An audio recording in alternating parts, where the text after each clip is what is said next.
we're back. Therefore, whenever one witness is testified, the other remaining witnesses have listened. That gives me an idea. In addition to catching a witness off guard and questioning them about another's testimony, there is one more thing. There's something else we can get from a 5-person cross-examination? That's right, of course! Indeed, Mr. Wright, contradictions. Should one witness's testimony differ from another testimony, then I suppose that in itself can also be considered a contradiction, can it not? Testimony contradicting testimony. I never would have thought of that until now. Enough, Sir Blue Knight. Are you prepared to present to the court evidence proving the contradiction within the witness's testimony? The witness's testimony does not contradict any evidence. It contradicts a testimony. What are you talking about? It is time, Mr. Wright. Have a look at the touchscreen. Oh boy.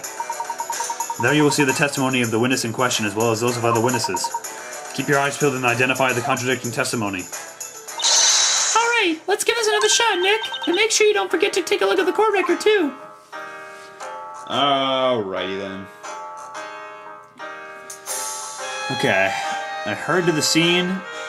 Okay, so this is his up here. So I'm calling from you. We should know we were all standing tonight. It matters not with the flame not burned, just the same. Okay, that has nothing to do with his. That flame. I never saw anything like it. It quite literally left me speechless. So much as scream. So he heard someone, and then she screamed. Heard the incantation.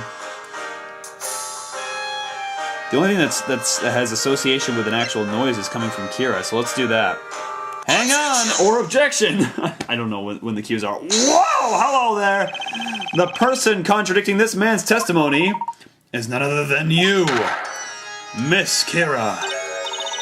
Are you both pointing at me? At the time of the incident, that man heard someone's voice call his name. That voice belonged to you, Miss Kira. It cannot have been anyone else. This is pretty awesome. And yet in your testimony you stated that you were in such shock during tonight's events that you couldn't even speak. This is a clear contradiction. Objection! What is the meaning of this, defender? Can you really claim to trust this sham of a witness and his sham of a testimony? Objection! That man's character is beside the point. His testimony is anything but a sham. As he watched the flames erupt, his attention was drawn to a voice behind him, which in turn made him fall over. He heard a woman's voice calling his name. A very concrete reason enough to believe his testimony. Objection! If it is as you say, then explain why you feel this witness is somehow responsible. That's right, why me? People barely hear me when I'm not selling my flowers. That's how soft my voice is. And besides, there was another woman at the scene, wasn't there? Me? What are you getting at, young lady? Do you honestly think a woman my age would be out late at night in the forest flirting with questionable men? Besides, I didn't even know this pathetic man's name. How could I have called out to him? Neither did I, and even though I did know his name, do you really think he's the kind of guy any self-respecting girl would want? Come on, ladies, I'm standing right here, you know. As I was saying, the only person that guy could have heard them behind him was you, Miss Kira. The defense wishes to present evidence to prove this claim. Alright. To accuse a witness like this young lady here, why this is simply unheard of. I must warn you, defender, if you cannot prove your accusation to this court, you will see the underside of my gavel. Show us the evidence proving this young lady was the one who called out to this man at the time of the crime. Alright, let's take a look at what we have here. Alright, I didn't take a close look at this map here. Oh, because she was the only one right next to him. Or take this. God, I'm getting these mixed up. Take a look at this and you'll have your answer. This is the crime scene sketch. You can see the position of each witness during the crime. The only person that he could possibly have heard from behind him was none other than Miss Kira. Whatcha? Listen here, Sir Blue Knight. I would only tell you this one more time. A sham of a witness yields only a sham of a testimony. That is all there is to it. Did you in fact see this flower girl's face? You know, now that you mention it, seeing as I'd fallen down and all, I don't think I saw her face. Okay, but you heard her voice, right? Let me think. The voice came out of nowhere. It was kind of high-pitched. And I guess it kind of sounded like her, but I can't say whether or not it was this girl's voice. And there you have it, Sir Blue Knight. Such a pity. Huh? What? My lord, it is clear that the defense's claim is nothing but a pointless waste of the court's time. I recommend you deliver unto them a penalty befitting such behavior. Indeed, Inquisitor. Ready yourself, defender. What? What is that oh, someone's laughing. Okay, good. Pardon me, my lord. Uh-oh. It looks like you finally arrived at a decision. That means this has nothing to do with me. Isn't that right, Inquisitor Barnum? What are you saying? I'm saying that it's time for me to stop peddling testimony and get back to peddling flowers. I mean, look at all these flowers left over. It's going to take until sunrise to sell them all if I stay here any longer. Or maybe, my lord, you and the rest of the court would be interested in buying my entire stock of flowers to help a girl out. Oh, no, I don't think, I mean... Then it's settled. Now, if you'll excuse me, my apologies for the interruption. Understood. The court will dismiss the witness. What? Well, Miss Kira, it would seem you are beginning to show the court your true colors. Oh, whatever do you mean? Okay then, everyone. It looks like that's that. Wait, you can't leave yet. This cross-examination isn't over. Now that's funny. You say it isn't over, and yet the rest of the court seems to think otherwise. Isn't that right, Inquisitor Barnum? The Inquisition maintains that the real witch is the accused, Espella Cantabella. This girl is nothing more than a witness. As such, the court cannot force her to stay against her will. This is bad. If they let her walk out now... Nick, do you think she could be... the real witch? You really like throwing around accusations, don't you, Sir Defender? Let me spell it out for you one last time so even you can understand. I didn't know this man's name at all before today. I still don't remember it. So how could I have called out to him? Do you get it now? Now then, until we meet again, don't forget to buy some flowers on your way home, everyone. Oh, gosh. Please somebody say, thank you. Who said that, by the way? Was it you?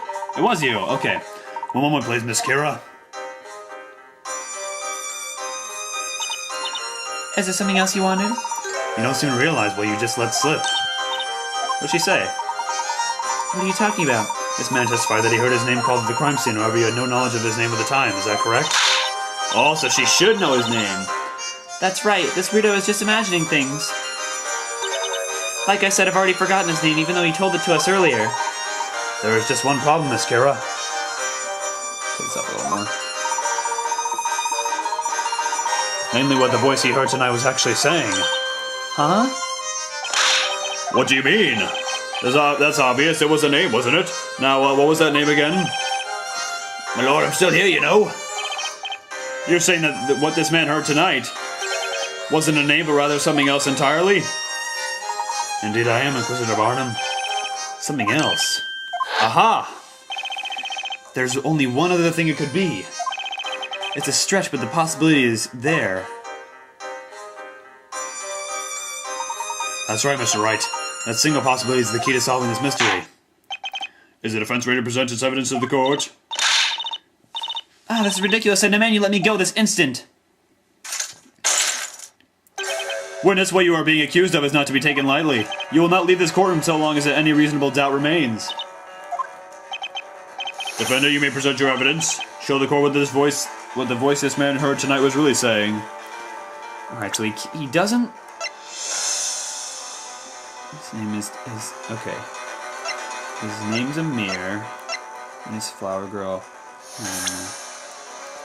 So what word could she have said that sounds like Amir? Oh, it's the spell! Yes, Demir, it rhymes with it! Take that! Oh my god.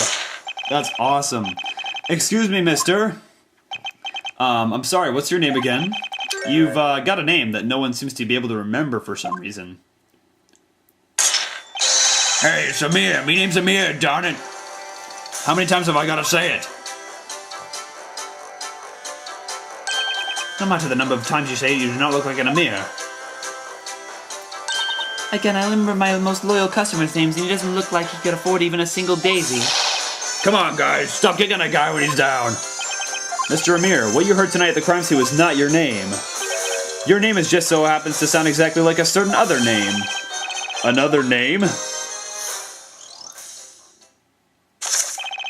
The answer is right here in this tome. I'm talking about Amir. Amir? What he actually heard at the time wasn't his own name. It was the name of a magical incantation. What the? Miss Kira, have you forgot what you said just a few minutes ago? You quite clearly stated that you didn't know this man's name.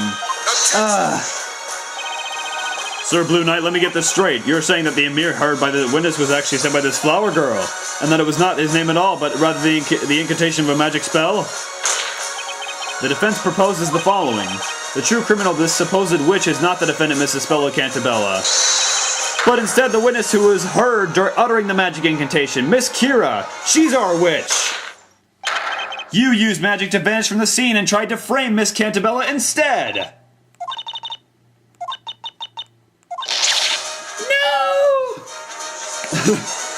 What just happened? Is that girl, is this Bella really not a witch? Unbelievable, I've never heard anything like this. Inquisitor Barnum. Have those two really defeated Inquisitor Barnum? Oh my gosh. Oh, he's got something to say. How are you gonna back that up? An impressive display, Sir Blue Knight. It would seem you have finally managed to hone your blade. However, I believe that blade's edge is already beginning to dull. What do you mean? I am referring to a contradiction, naturally. Hey, that's my line. My lord, the Inquisition would like to set the record straight regarding what transpired this evening. Very well, Inquisitor Barnum. Sir Blue Knight, you claim the following. At the time of the crime, the accused Espella Cantabella was surrounded by the two rogues. Then, in order to frame the accused as a witch, Miss Kira cast a spell Demir and made herself vanish. She then moved in closer to the victims, at which point she cast Ignaze, thus causing the incident seen by our witnesses tonight. Yeah, but wasn't he walking towards town? Indeed, that does seem to be the claim. The problem is that is what happened next. There is a contradiction in the defense's account of Miss Kira's movements. A contradiction in her movements? Allow me to continue. The witnesses have stated that they each ventured out towards the crime scene.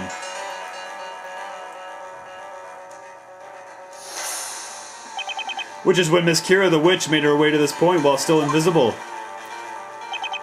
When she arrived at said spot, she then cast Amir and reappeared to join the other witnesses.